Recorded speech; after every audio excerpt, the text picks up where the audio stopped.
Good afternoon and welcome to Lunchtime Share with me, Kevin Britz, proudly powered by leadershipbydesign.co, where we aim to add value to people's lives. You can catch us live every Wednesday and Thursday on Lunchtime or at lunchtime on ebusradio.com and all your major podcast channels today. If you are seeing this and listening to this, I want to thank you for your ongoing support to the show and wishing everyone a wonderful festive season, because we are heading into some festivities for the year. But joining me in today's marketing and leadership segment, we've got the co-host and marketing communications expert, Craig Pagely. How are you doing, Craig? Kevin, I'm great. Thanks. Yeah, really good to be chatting, and definitely looking forward to that year-end festivities. Yeah, no, it's. I can't wait. I'm already on holiday with Balin, so I'm very fortunate to even be on holiday, and it doesn't miss my my thanks and gratitude for a second.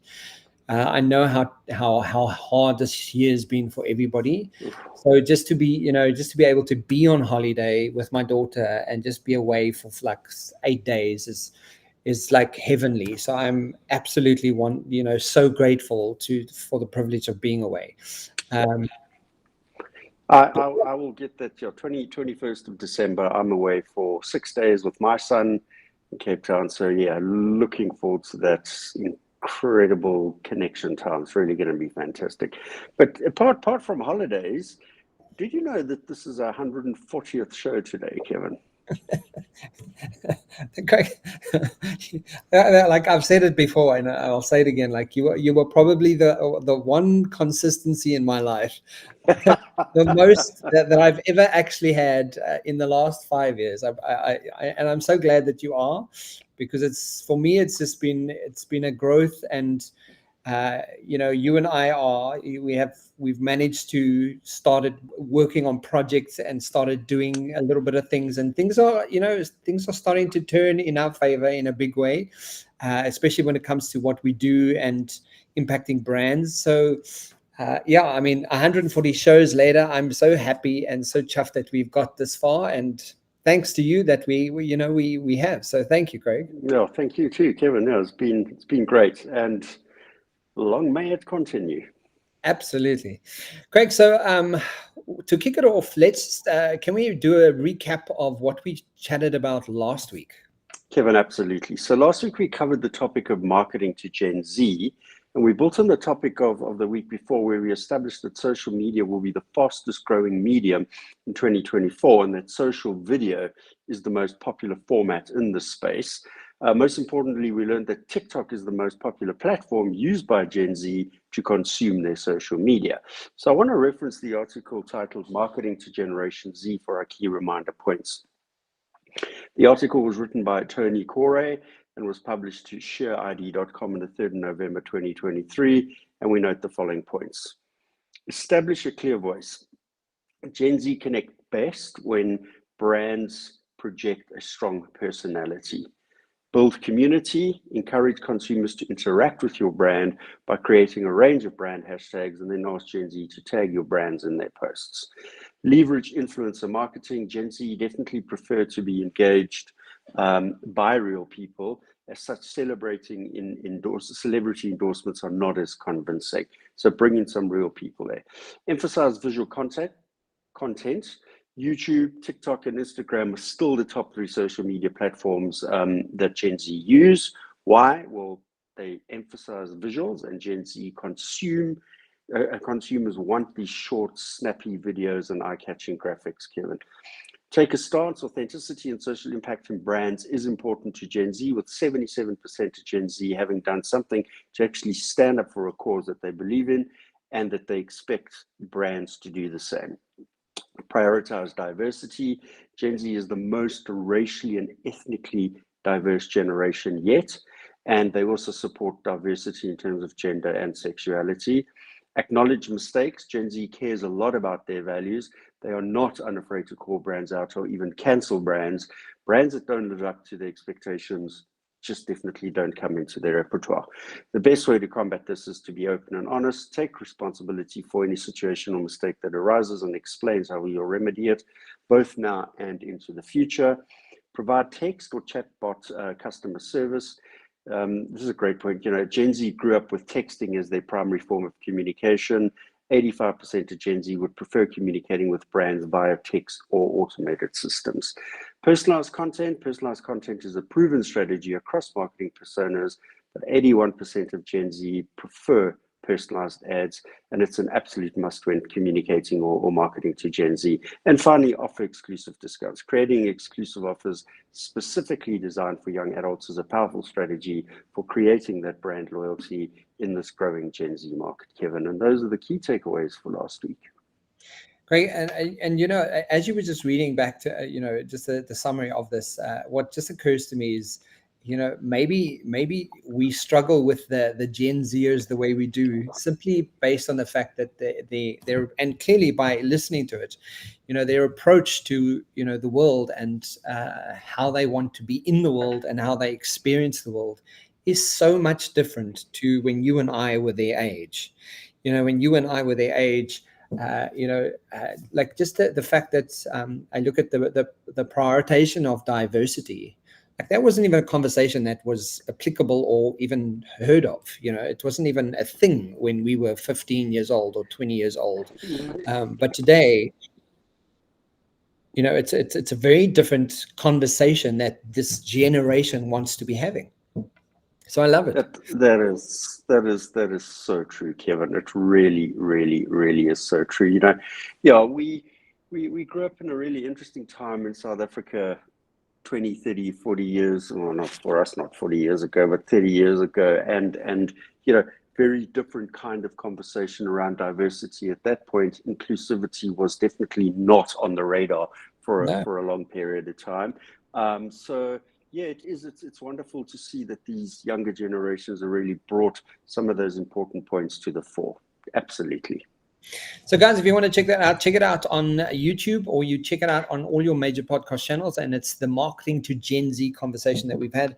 But Craig, so what is on the agenda for today's conversation? Kevin, so as we say, we mentioned that organizations should include the use of TikTok as a platform to engage with Gen Z in the workplace. And so I thought, let's go and take a bit of investigation around this particular topic. And I came across a few articles addressing the topic of Gen Z in the workplace. All of these articles, interestingly enough, the sort of the key focus of articles on businessinsider.com. So some really great, insightful content coming across in that particular sphere. The first article that I want to discuss is titled "Gen Z are turning to TikTok for career advice, surveys find," as creators share workplace tips like corporate flirting and being delulu, which obviously is delusional. The article was written by Sorda by Mia, so excuse the pronunciation. It was published as recently as the 1st of December, Kevin. And the article opens with the following paragraph. Gen Z workers are trying to find their feet in the workplace and are seeking out advice on TikTok, where they're met by an abundance of neat hacks from corporate flirting to managing up to get ahead at work, the new survey found. So Kevin, the report published by EduBirdie on the 2nd of November this year presents these findings in the survey conducted with 2,000 Gen Zers between the ages of 18 and 26. And yes, this is very much a USA-focused study, but it's as recent as October, so there's some great insights coming out of this. And the report focused on the influence that TikTok is having in their lives and noted the following findings. 70% of Gen Z were using TikTok to get advice on their careers, with 51% saying they use it for that purpose occasionally, and 19% saying it's their main source of career advice. And that's quite a big percentage. Yeah. The video sharing platform is now providing an essential lifeline for Gen Zers trying to understand corporate norms. 46% of Gen Zers surveyed said that TikTok influenced their choice of profession, and a further 48% said it benefited their careers. This included helping them land a job, negotiating a pay rise, and offering advice and support in the form that is easy to digest. 57% of Gen Zers surveyed said the social media platform is an effective learning tool, and that speaks exactly to the point that we actually addressed last week. And Kevin, some TikTokers are actually helping Gen Zers navigate the workplace by offering advice on topics like what to say, how you really feel without getting fired, how to achieve work-life balance, and responding to questions in job interviews. And there's an interesting workplace strategy called managing up, where TikTokers are actually advising Gen Zers on how to get their bosses to accommodate their needs in the workplace, Kevin. Craig, I mean, you started off this piece where you used the word delulu. And of course, if you do, like, if you've never heard that, guys, go and check it out and you sort of search it on TikTok, because there's an actual meaning behind it. And I recently posted something about the language that Oxford has finally recognized as part of our language. And the word Riz, I don't know if you know about the word Riz, Craig. No, I'm thinking about that. So Oxford has recently said the word of the year that they've now added as an official word to the Oxford Dictionary is the word Riz. How do you spell that? So while you're chatting, I want to quickly just do a search of it. R-I-Z. R-I-Z-Z. And what it really means is you have charisma. So you have some Riz. And I mean, my daughter, I was talking to my daughter and she was like, yeah, Dad, like that's a thing. And I was like, okay. Appeal or charm. That's fantastic. Yeah. And interestingly enough, Swiftie, Taylor Swift's fan base is now, it's an actual recognized word. Swiftie is a recognized word, as well as situationship, which, I mean, like, it's a relationship, but it's a kind of complicated relationship. So you're in a situationship with someone, and it's an officially recognized word. That's unreal, hey. That, I mean, just is. And I think that's my point to adding to this conversation is it's so nice to see that, you know, we're seeing the cultural shift that Gen Zs are really doing, and they're doing it quite subtly. They're not rioting about it, but they just kind of saying, well, this is what we are and this is who we are. And I think it's impacting a culture, and it's impacting cultures in the world in a wonderful way that, you know, old school fogies might have a sort of kickback around going, yeah, but what about cultural, you know, historical languages and, you know, speak proper English. But according to the Gen Zers, having some Riz is a real thing, right? Charm and appeal. I like that. I'm gonna use that. Yeah, you know, like they definitely have some Riz. I think we've got some Riz. Yeah, I think so. But Kevin, so you know, all of that said, there are some real negatives in the way that the social media platforms are being used, and TikTok is definitely no exception. And, you know, around 28% of Gen Zers have actually posted something online that has gotten them into trouble at work, with as much as 55% having gotten into trouble for sharing misinformation from TikTok, either at school, work, or in their personal lives. So, yeah, really something to look out for. A real risk is that if these Gen Zers continue you know, repeating this misinformation or lies, even, they'll inevitably be out of a job before they know it. So, yeah, they really have to question everything that they hear, and they have to check if the experts that they, you know, the so-called experts that they're following really have genuine qualification or decent credentials in the field of commentary there, Kevin. Craig, I think that's a very necessary point as well, because I know some experts that are coined as futurists, that are, you know, speakers in South Africa, and they coined as futurists. But if you go and look at, you know, their background in education, they don't have an education in like scientific study, or, you know, they don't have a degree of sorts. And there are people like that, but they really package themselves really, really well. And when you go and investigate about these people, you're kind of going, okay, like, it's not, you're not actually selling like wonderful, like in-depth researched information. You're selling an opinion, but you're packaging it really well. So I do think that's, you know, who you follow, do some work, right? Make some effort about that, because I think, and we've seen that, even if we look at, you know, the US is a wonderful example of how rigged information could be around what they share on their social medias. And yes, that's not a fact, but it is speculation. Essentially, you know, you could get yourself into a lot of hot water, and you could be out of a job because, and I think that ties into that whole cancel culture thing we also mentioned last year. Yes. You have to be responsible for what content you put out online. Absolutely.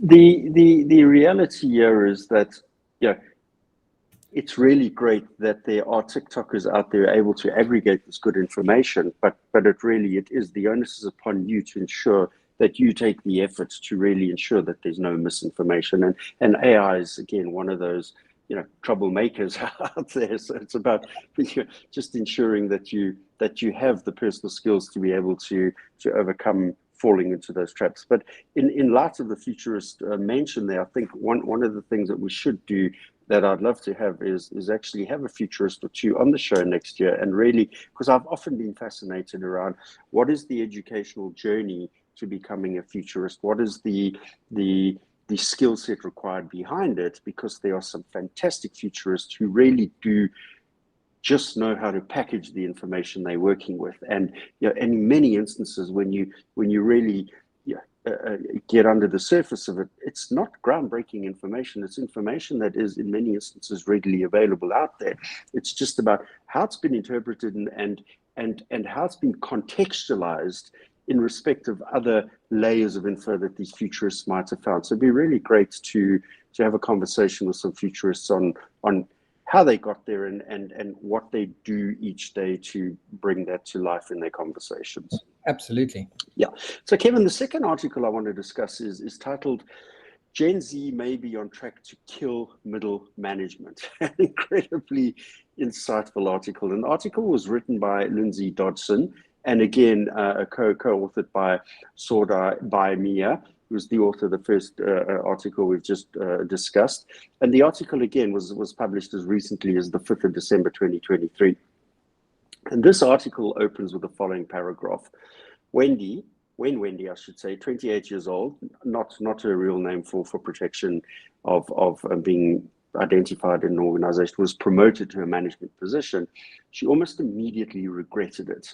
While she had more freedom in her job as a graphic designer, she was also picking up a lot of slack due to several other positions being cut, and was doing way more work for no extra money.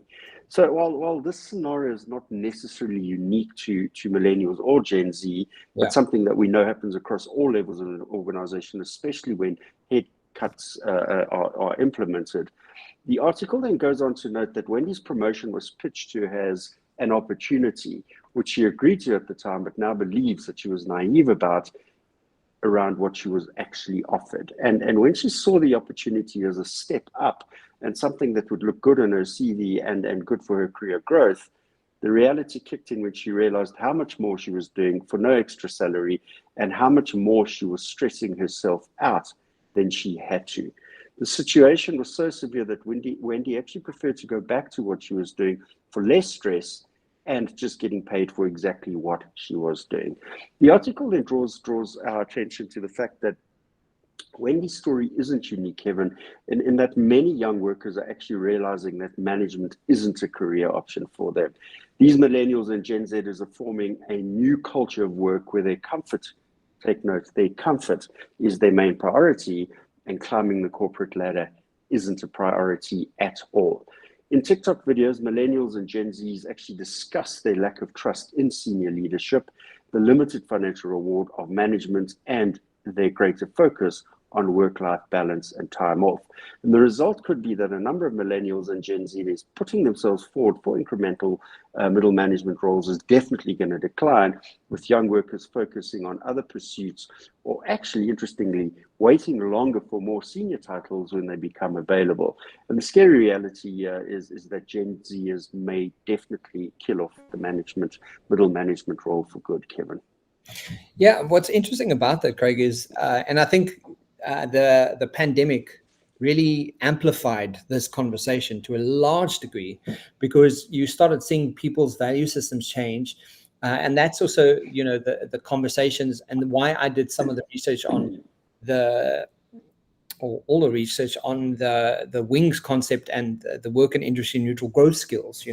Writing the book was seeing people changing the narrative of why they want to be there and what is that really all about, right? And suddenly there's a big value shift in like, well, actually, I don't need to climb the corporate ladder. I just want my family to be safe, and I just want to, a house over my head, and I want to get paid and do my job and leave me alone, kind of thing. I just want to.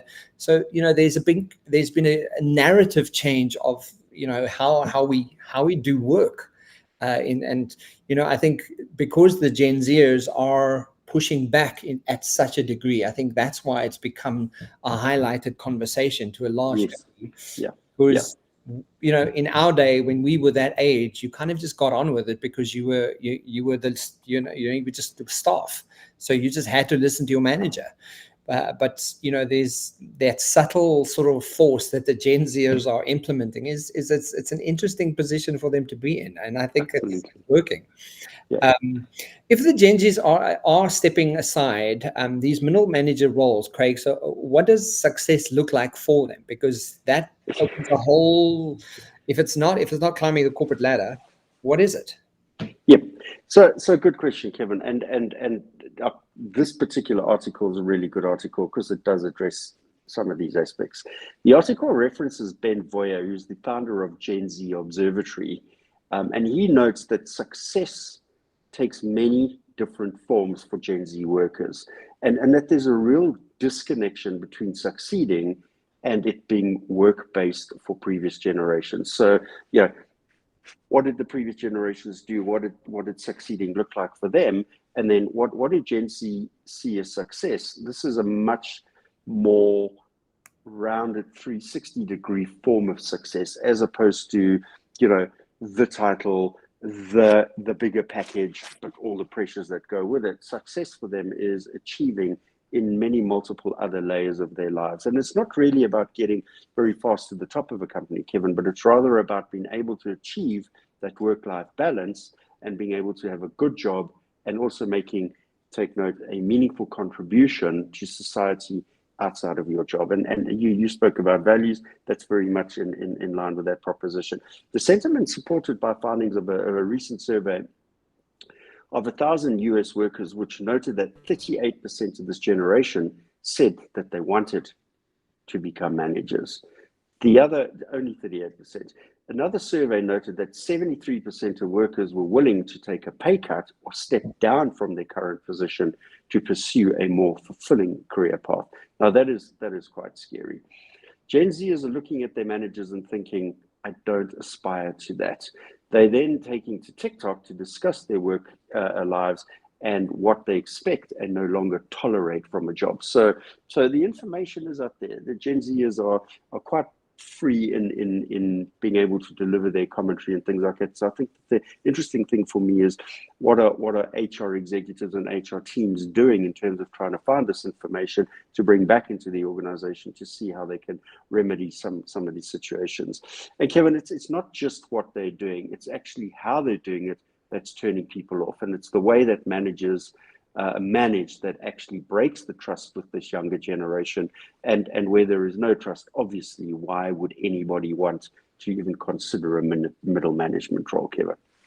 And this is exactly why we're having such success to this point, Craig. Why, the success with the program that we're doing with Leader as Coach program, it's exactly that, because part of this conversation is perhaps it's not the Gen Zers that are the problem. Perhaps it's leaders that need to take a different approach.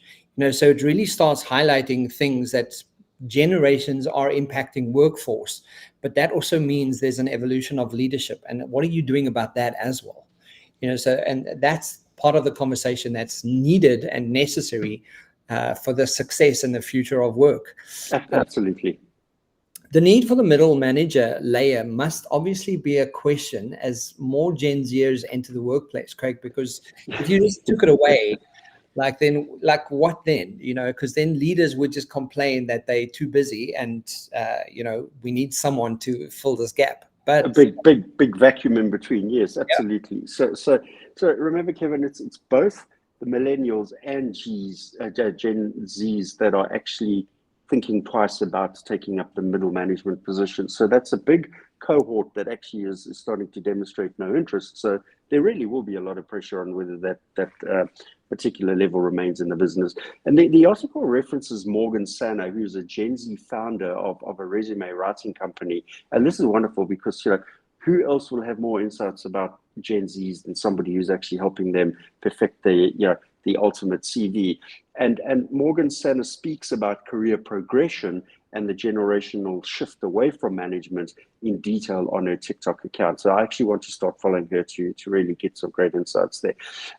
Morgan Sanna notes that young workers in her generation tend to be purpose-driven, something that they think a lot of middle management positions actually may not provide at all. And that's a really important point.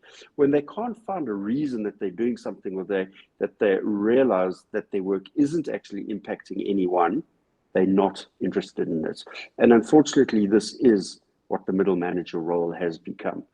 Morgan Sanna also notes that middle managers could also be in a tough spot, and this is an important point, because the roles that they're seeing are providing only moderate benefits. So, what is the aspirational intent when middle managers are really only getting moderate benefits?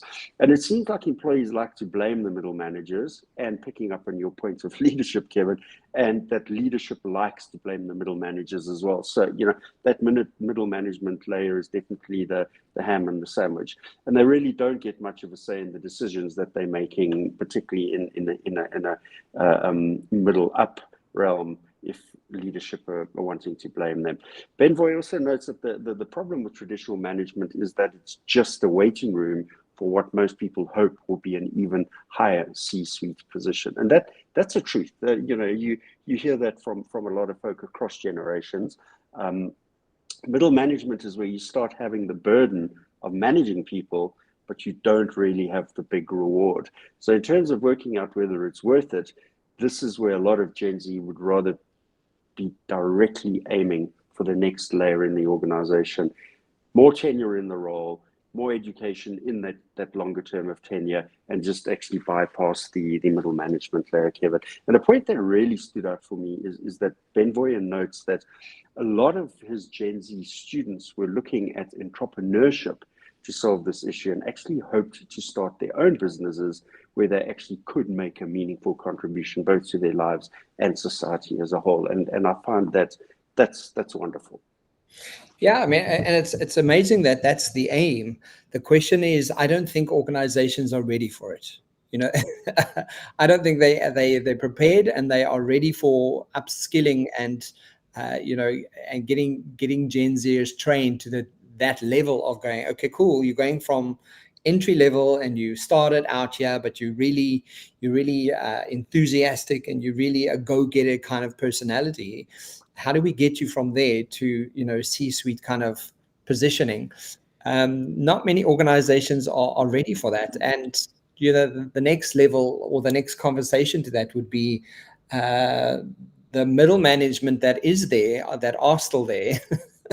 They're not going to like it very much. So it becomes it's going to be a difficult challenge for organizations to really get this right. And Kevin, to that point, again, the one of the points here is that middle management is that space where you take on the burden of managing people. Now, you can't fast track from entry level into a C-suite level without having gone through the rigor and pain of that. No matter how hard and effective and tailored the training is in an organization, to allow you to jump 2 levels, there is still that learning on the job that is vitally important. It's that experience, right? Yes. The experience part. Yeah. So, Kevin, we must also remember that good old AI could play a role in influencing or even eliminating this layer of management. That's a really important point to note. This in itself could be a possible reason why Gen Zers are actually rejecting the middle management role, especially as the role could be perfect for the AI revolution. Again, a study of 2,000 adults in the US by the American Staffing Association conducted at the Harris poll in August this year, and it indicated that 44% of those in managerial or professional roles roles felt automation could easily replace their jobs. So now you spoke about those that are in the roles already. Well, 44% of them have caution and concern. A further research study, the Pew Research Center report published in July of this year, found that jobs in high-paying fields that required a bachelor's degree or more, as well as analytical skills, were actually more exposed and at risk to AI. Now that I thought was quite interesting. Yeah, I know, absolutely. Craig, but I mean, like, as we end today's show, what are the key takeaways that we can share with our listeners? Kevin, I want to share a few points from each of the articles we covered as takeaways today, and these points are noted as follows, as the reminders. Gen Zers are not just using TikTok for fun, but are interested in using the app to gain useful career advice. This has helped them get promotions and even salary increases. Gen Zers are, however, getting into trouble for their unsuitable posts and for repeated misinformation. More Gen Zers are stressed about finances and are seeking legal help as a workplace benefit. About 30% of Gen Zers chose a legal benefit because they expected to use it within a year. Young workers are turning their backs on being managers, seeing no benefits to climbing the corporate ladder. They would rather earn more at their current level or wait it out and go for more senior roles later on. The result may be that Gen Z largely kills off the middle management role for good. Gen Z's rejection of middle management wasn't because they're work averse or lazy. Gen Zers believe that leadership roles haven't adapted to modern times. As such, they say no thanks to what they see. And finally, there's a few takeaway points from another businessinsider.com article titled 5 Gen Z Workplace Trends from Bare Minimum Mondays to Lazy Girl Jobs that took off on TikTok in 2023. This article was also written by Sorda Baimia and was published on the 19th of October. And he points out the following. Gen Zers are starting new workplace trends on TikTok from bare minimum Mondays to lazy girl jobs. Lazy girl jobs refer to the roles that have little stress but still pay well. This term was first popularized by TikToker Gabriel Judge in a video in May. Bare minimum Mondays referred to doing as little work as possible on the first day of the week to minimize stress. The term was popularized by digital content creator and startup founder Marisa Jo Mays. Gen Zers have become disenchanted with work life as companies lay off staff and abandon remote working. As such, Gen Zers are putting their well-being and happiness over being the perfect employee. And those are the key takeaway points for today, Kevin. Fantastic, Greg. I think, the Gen Zers are, we're in the next 10 years, we're in for a bit of a shock to our systems to kind of see yes. how this will play out. I mean, one of the anonymous quotes from a Gen Zer said, "We are not afraid to question authority and demand accountability. We are the creators and innovators shaping the future with our ideas." So I'm like, well, that's Can't argue that. Can't argue that. Craig, thank you so much. Fascinating conversation, and yeah, I have a Gen Zer, and I'm watching her grow up wonderfully, and I find it fascinating. Half of it doesn't make sense. I mean, your child's also a Gen Z, isn't he? Yeah. So Leon's on the cusp between millennial and Gen Z, right on the cusp.